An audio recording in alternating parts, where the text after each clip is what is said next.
guys, Coop here.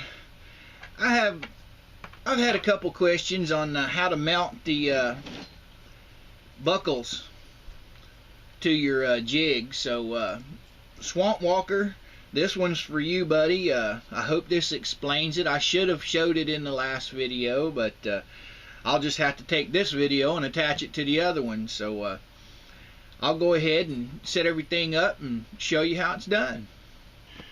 Okay, buddy, first thing you want to do is make sure that your jig, your slide, is up against your top plate.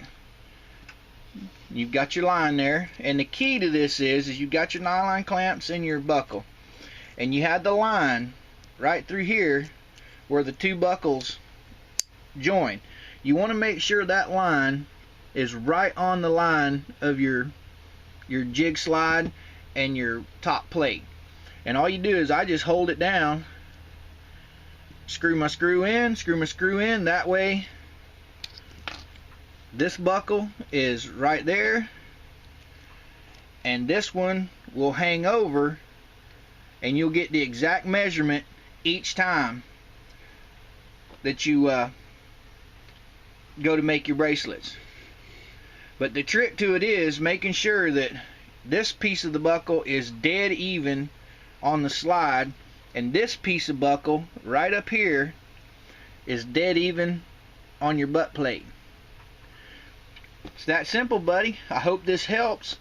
And with that being said, boys and girls, old Coop will cut back to you here in just a minute. Okay, Swamp Walker, I hope that helped, and hope that helps you learn how to put your buckles on there. If you have any other questions or comments, put them below. I'll be more than happy to answer them. And with that being said, guys and girls, if there's any other questions you may or may not have, just put them down below, and old Coop will answer them as soon as he can. And for now, old Coop's going to say, Coop out.